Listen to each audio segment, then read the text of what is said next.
Hey guys, hope you're doing well. I am luckily still alive, and today we're going to be talking about Google Stadia being sort of killed, GeForce Now being available on more devices, the RTX 3060 mobile, and we're also going to be talking about some other interesting things, so definitely stay tuned for what I have to tell you next. Starting off with Stadia, it sure seems like Google will no longer be focusing on first-party exclusives like it initially promised, effectively killing off part of its project. And as much as I would like to act surprised right now, I can't really say that I am because I still expect Google to somehow kill Stadia in the upcoming 2 or so years at best. But whenever you are thinking about all of the people who were hired by Google to work on these first-party exclusives, that kind of makes me wonder how well it is going to work out for them in finding a job right now. And that's most probably the most disastrous thing that has happened right here, because I'm certainly someone who really likes cross-platform games, and I don't really want to see more console exclusives or Stadia exclusives in this case. So that's probably the good thing of it, but the bad thing is that all of these people have lost their jobs or will be losing their jobs in the foreseeable future. However, I would also like to point out that this is pretty common with companies like Google and Amazon, because Amazon is also working on their own streaming service called Luna, and they have also previously worked on some games in the past which have now been cancelled or are pretty much riddled with a ton of bugs and nobody really cares about them. However, I still hope and expect Luna to be working a little bit better than Google Stadia, but I guess we are going to learn more about them in the foreseeable future. However, right now, I would also like to tell you that there is a streaming platform which seems to be working really well, and that is GeForce Now, believe it or not, which is now going to be adding support for Google Chrome and Apple's M1 devices. So if someone ever tells you again that you cannot game on your M1 Mac, you should probably surprise them with GeForce Now. I have personally tested it, I think 3 or 4 years ago when I was still at university, and I had a really crappy laptop, and that really worked out for me because I wasn't able to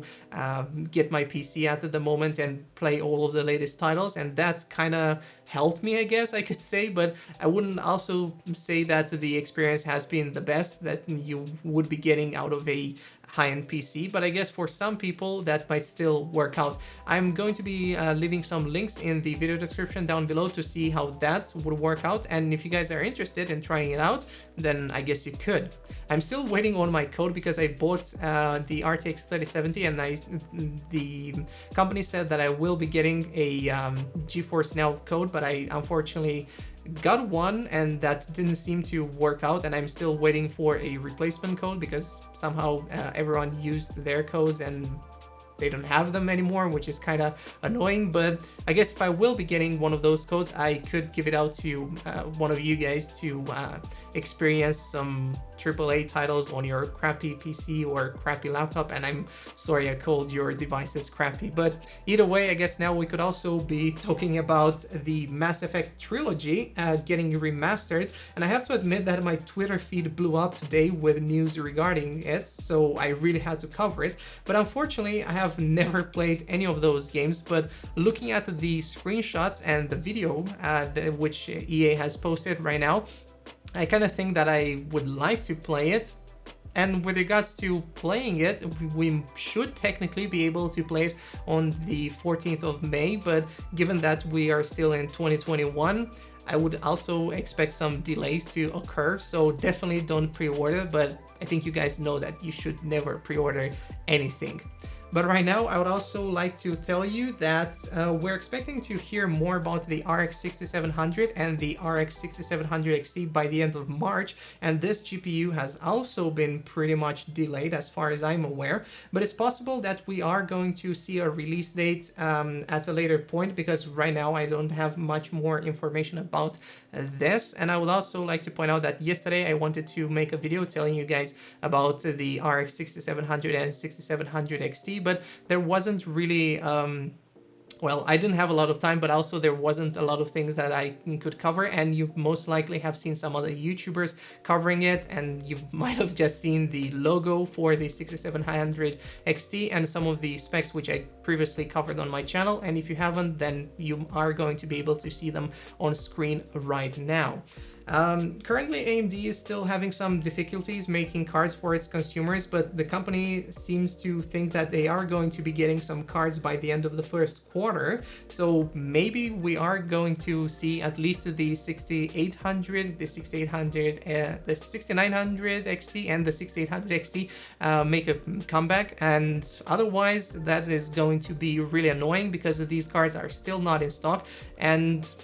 yeah, what do you guys think about all of those things? I don't think I ever asked you what do you think about the whole supply issues that are still ongoing at the moment. However, there is also a rumor that AMD might be working with Samsung to manufacture or to outsource some of its production, but I would really expect this to only happen for their Exynos and AMD combination, because otherwise that would be really awkward to see the RX 6700 and the 6700 XT being manufactured on Samsung's nodes like we are seeing with the RTX 3000 and most likely the RTX 3000 Super GPUs, and I have a video talking about that. Now, the situation surrounding the RTX 3000 graphics cards is also seemingly not getting any better, because there are some articles which point out that NVIDIA's board partners didn't get any RTX 30 series chips in January, which is a little bit alarming if you are to think about it, especially if this also somehow includes the RTX 3060, which will be an AAB only model. But to be fair, I wouldn't necessarily think that this concerns the RTX 3060, but much rather only the RTX 3080 and 3090. And I also personally think that the RTX 3060 Ti and the RTX 3070 are going to be more readily available, and that's also what the article pointed out as well, because all of those things are now being used for laptops as well. So I guess NVIDIA would be ramping up production for all of those things. And speaking of the laptop GPUs, the RTX 3060 laptops have also launched and should be available in your region as well. So definitely let me know if you have found any of them right now, because I was only able to see some models from Asus and Acer here in Germany, but I also have to admit that I haven't done a lot of research around it today, because I didn't really have the time, so that's why you're also getting this video really late. However, I was able to find some reviews for the RTX 3060 laptops, and you are going to find them in the list which I created, so definitely check out the links in the video description for that. But I would also like to point out that you should probably check out the review from Hardware Unboxed, because that one was really good, and it was also the first one which I saw today. So other than that, I don't think I have other things which I could be telling you more about. I will most probably have some other videos this week, so definitely stay tuned for those. But I would also like to point out, and I don't know how many times I've said this, this period has been a little bit more overwhelming for me than I initially expected. So most of my videos are most probably going to come out later in the day, just like this one, or I might also have some days where I won't be able to post any videos. But if there are going to be some interesting things which I should cover, let me know in the comments down below. And I will also be updating you guys through the community posts, and I might have to do only